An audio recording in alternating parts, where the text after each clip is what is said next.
joining me on this episode of the Yellow Seat Interview Series. I'm your host. My name is Tony Olajide. My guest today is a rising star in the real estate industry. Please join me as I welcome Andrew Tudose to the show. Andrew. Thanks, Tony. Good to see you, my man. Love being here, Thank you, Thanks my for having man. me. So good to have you on this show. Love it. So Andrew, let's get right into it. Let's do it. In the past 7 years you've been in this business, okay? I mean, you've been disrupting the conventional assumption that it takes a long time to get established as a realtor. It seems like you were intent on succeeding at a high level right from get-go. And you just keep on doing that. That's exactly what you've done, right? Thank you. How would you like to summarize your real estate career so far? It's been fun. I'll tell you that much. It's been a great 7 years. It's funny you say 7 years because it kind of feels, time's flying by. I know you were the first one that I sat down with in real estate to begin talking about a career and talking about, being productive. But to summarize it, it's been a great ride, but it's also been a process. And I think when we talk about to any young agents out there listening, any new agents out there listening, I think the process is very important to understand. Over my 7 years, which is a lot to some people and a very small amount to others. And I would just say that it's been great, but still a process. Probably the best way to put it. Wonderful. So do you mind me asking you to elaborate what you exactly mean by process? You're talking about what it took you to get to where you are. What it takes, yeah, kind of the key ingredients. It's a process in the sense where there's a lot behind the scenes. There's a lot of moving parts. Not as easy as just getting a for sale sign and crossing your fingers. I think it comes from the lead generation side of things. Time blocking, prospecting, being disciplined. Following up with leads is very crucial and very key. I think a lot of top agents understand the importance of that. So I think, there are a lot of moving parts, but I think when you get the right training early in your career, that can make it a lot easier moving forward. Wonderful. Yeah. That's good to know. So for Andrew though, for yourself, what started that fire, that passion to want to excel at a high level, right from the beginning? And what keeps it going at this point? Great question. I've always kind of had that fire in me. I was always very competitive growing up. I think from the real estate side of things, getting in, with, I think, again, meeting you from the jump, you were a top producer right when I first met you. I was always surrounded by the top guys, and they were always very, aggressive, very productive early, and that kind of sparked that fire from a real estate perspective. Wonderful. Yeah. And you're still keeping it going. Keeping it going every day. Keeping it going. There's no other way to do it, right? I know you're inspiring many other people. Exactly. I hope so, yeah. Well, I'm sure you are. That's the I plan. know you. Right. So I've had the pleasure of knowing you for sure. Sure. Which you've talked about Right. for a long time now. Right. And one thing I know about you is your amazing entrepreneurial skill and spirit. Right. I mean, whether it's creating brand new business opportunities, negotiating the best deals for your clients, right, or just consistently hustling, lead generating all the time. You just never stop. Is that a skill you developed on your own, or did you have to acquire that at some point in your career? I think, most salespeople, most great salespeople anyways, it's kind of a natural gift I think you have, but it's also something that you can learn.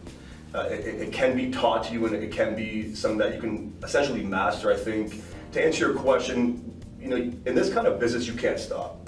You got to go and kind of find your business, connect with the right people, speak to enough people from the lead generation side.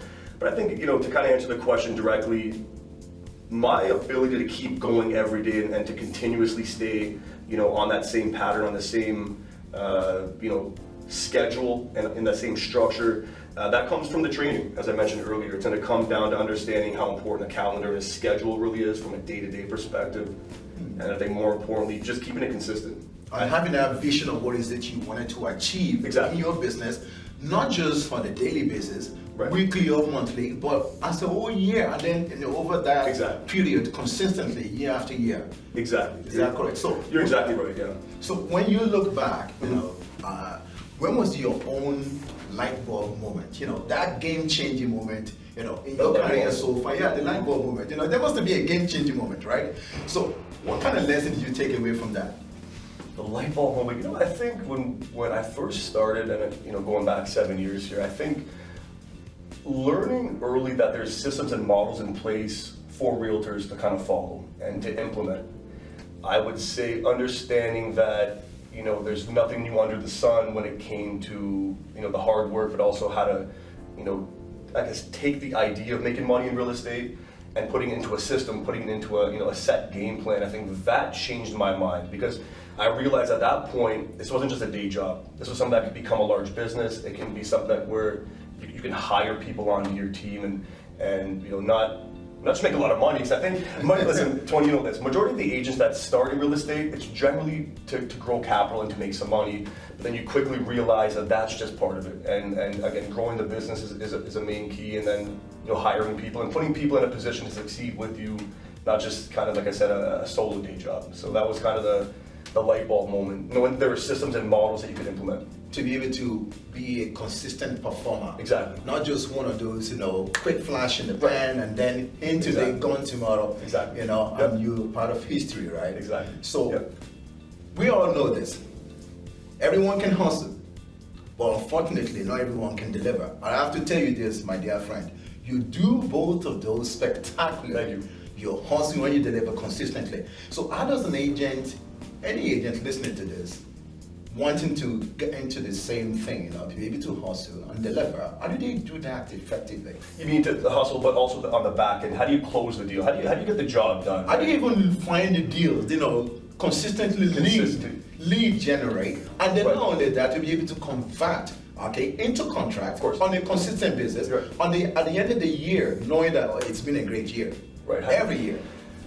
That's a great question. It's kind of a two-part answer. I would say, hustle, and you know this better than anyone, Tony. Hustle is that main ingredient. It's one of the key ingredients to any business, especially real estate.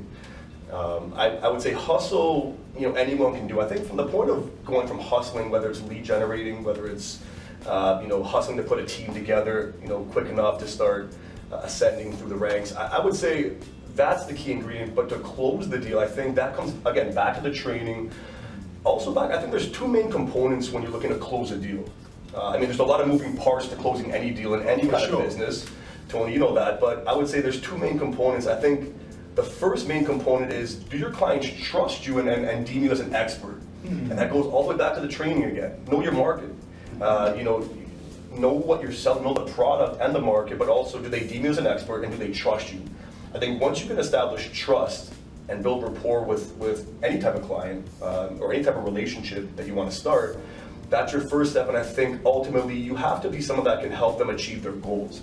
If they don't trust you from the jump, good luck. If they do, but they don't see that you can help achieve their goals, then you might have a problem closing. So I think it all comes back down to understanding your market, knowing what you're doing to begin with, and more importantly, being someone that's trustworthy and that people can kind of rely on and count on to close the deal and get them what they want. Because people only do business with you if they get what they want at the end of the day. Like, we can be friends later and go for dinner after, but we want to get the job done. First they want the professional and their friendship after. That's where it starts. Not the other way around. Exactly. Already. Right. So that was so well put, and thank you so much for that. Thanks. So you've had the opportunity of venturing into different capacities in this industry.